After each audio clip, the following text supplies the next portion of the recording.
We begin today with a Democracy Now! Exclusive. As the U.S. Central Command says it has no plans to reopen an investigation into the July 2007 helicopter attack that killed a dozen people in Baghdad, including 2 Reuters news staff, we'll play never-before-seen eyewitness interviews filmed the day after the attack. Military lawyers have reportedly been reviewing the classified video of the airstrikes released by the website WikiLeaks on Monday. But Rear Admiral Hal Pittman, director of communications at Central Command, which oversees the war in Iraq, said in a statement to Reuters, quote, Central Command has no current plans to reinvestigate or review this combat action. However, CENTCOM did make public a redacted series of records on the case, including investigations days after the attack by the air cavalry and infantry units that were involved in the incident. According to an investigation by the 1st Air Cavalry Brigade, the military concluded the aircrew, quote, accurately assessed that the criteria to find and terminate the threat to friendly forces were met in accordance with the law of armed conflict and rules of engagement. The chilling video footage taken from the U.S. military helicopter shows U.S. forces indiscriminately firing on Iraqis in the new Baghdad neighborhood of the Iraqi capital. The dead included 2 employees of the Reuters news agency, photographer Namir Noor Eldin and driver Saeed Chamag. Before we go to the exclusive interviews with eyewitnesses to the attack, I want to play a short clip from that video released by WikiLeaks. This is the moment the U.S. forces first opened fire from a helicopter. They're 1 o'clock. Haven't seen anything since then. Once you get on, just open off. Again, Roger. I see your element. You got about 4 Humvees right along this. You're clear. All right, firing. Line here. When the state line let me know when you have it. What shoot? Light them all up. 202 traffic, 260s. Come on, fire. Hey, Roger. Keep shoot. Keep shoot. Bushmaster, 2 things. Bushmaster, 2 things. We need to move time now. All right, we just engaged all 8 individuals. Minutes later, the video shows U.S. forces watching as a van pulls up to evacuate the wounded. They again open fire from the helicopter, killing several more people and wounding 2 children inside the van. Where's that van at? Right down there by the body. Okay, yeah. Bushmaster, Crazy Horse, we have individuals going to the scene, looks like possibly picking up bodies and weapons. Let me engage you. Hey, we need to stop that so we can get down there. Hey, shoot. You see my look? Roger. Break. Crazy Horse 1A, request permission to engage. Picking up the wounded. Yeah, we're trying to get permission to engage. Come on, let us shoot. Bushmaster, Crazy Horse 1A. We're taking him. Bushmaster, Crazy Horse 1A. This is Bushmaster 7, go ahead. Roger, we have a black SUV or bongo truck picking up the body. Request permission to engage. Bushmaster 7, Roger. This is Bushmaster 7, Roger, engage. 1A, engage. Clear. Come on.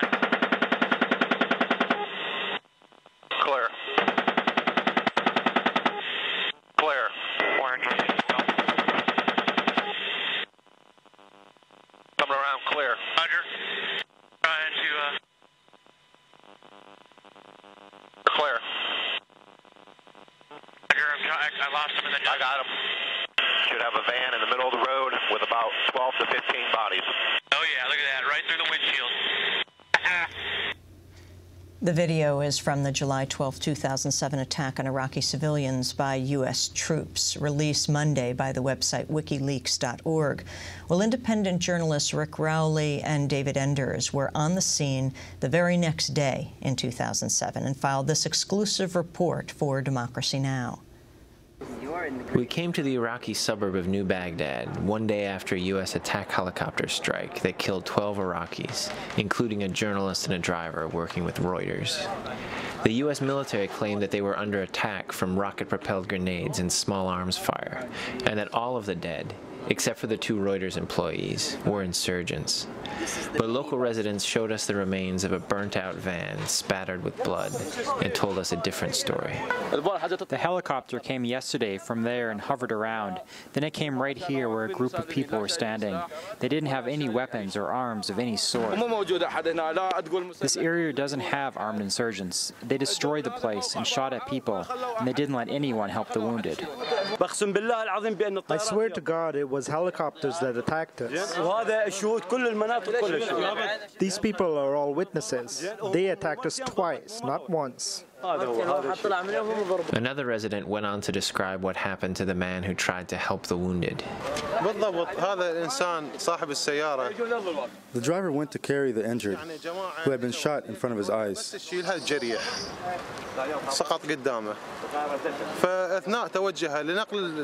While he was going to pick them up, the pilot of the helicopter kept flying above, watching the scene. They started firing at the wounded and the dead. The driver and the two children were also there. The helicopter continued shooting until none of the bodies were moving. We asked the crowd of people what might have prompted the attack, and they said that when the journalist arrived, residents quickly gathered around him. A group of civilians had gathered here because people need cooking oil and gas. They wanted to demonstrate in front of the media and show that they need things like oil, gas, water, and electricity. The situation here is dramatically deteriorating. The journalists were walking around, and then the Americans started shooting. They started shooting randomly and targeted peaceful civilians from the neighborhood. There were children in the car. Were they carrying weapons? There were two children. Do we help the wounded or kill them? They killed all the wounded and drove over their bodies. Everyone witnessed it. And the journalist was among those who was injured, and the armored vehicle drove over his body. The U.S. forces, who call themselves friendly forces, were telling us on speakers that they were here to protect and help us. We heard those words very clearly, but what we saw was the opposite of that. We demand the American Congress and President Bush supervise their soldiers' actions in Iraq. For Democracy Now!, this is Rick Rowley and Dave Enders with Big Noise Films. Special thanks to Ala Majid for assisting with the translation of that piece. Rick Rowley joining us now in our studio, independent journalist with Big Noise Films. He's traveled to Iraq frequently as an unembedded journalist since the 2003 invasion. So describe, when you saw this WikiLeaks footage, you were there the next day in 2007. I first saw the story at midnight and realized that we'd been there, and the next morning rushed to check the footage and found that, in fact, it was the same event. But when we went out there that day, Dave and I, we weren't looking to document an American massacre. We went to this neighborhood because this is a neighborhood full of refugees. And as soon as we arrived and got out of our car, you know, an experience that will be common to all unembedded journalists, we were instantly surrounded by a crowd of people who took us to where the attack happened and started telling their stories. So in other words, when you went there, there hadn't even been a military or public announcement of what had happened the day before? The Reuters had reported it, that it had happened somewhere, but we didn't know the details, and we certainly weren't looking for it. We were unembedded doing a story on refugees and happened upon this neighborhood. But the military initially claimed that it was all insurgents that had died, but obviously as we have now seen, as the world has now seen from the video, the soldiers in the helicopter realized that children had been killed almost immediately. Yeah, I mean, the children were injured. They didn't actually die. Injured. But yeah, I mean, the thing that was most chilling to me about this, as an independent journalist who works unembedded often, is that when the reports came out, the military investigations came out a few days later. You can read them all on the internet now, and they basically, I mean, essentially, they blame the reporters for causing this. They say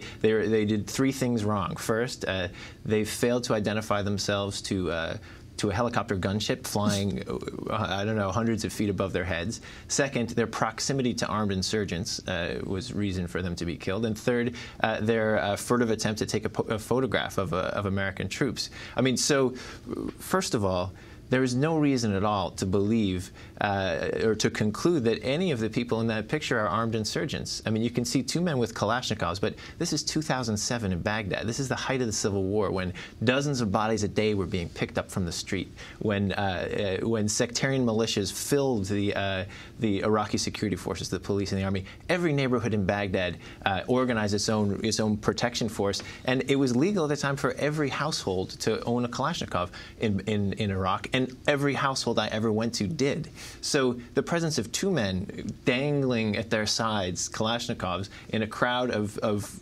civilians who have no weapons at all, I mean, is absolutely no, I mean, the whole thing is ridiculous. I want to play, Rick, another clip from the U.S. helicopter footage. Here, the voices in the cockpit laugh as a Bradley tank drives over a body of one of the Iraqi victims.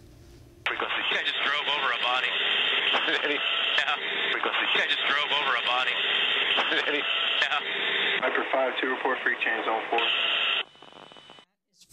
That is from the military's own footage. Again, this is military footage from the Apache helicopter with those radio transmissions of the soldiers speaking to each other. What did the residents say about that body? Yeah, no, I mean, I'm a journalist, and I go and talk to people and report what they said. And these residents came and told me that the man who they drove over was alive, that he had crawled out of the van that had been shot to pieces, and that he was still alive when the Americans drove over him and cut him in half, basically, with a Bradley or tank or whatever armored vehicle they were driving in. Well, we're going to link to both the Army documents, their initial investigation, as well as your piece, and the WikiLeaks.org footage. WikiLeaks says they got this footage from someone within the military who wanted this information out. Thanks very much, Rick Rowley.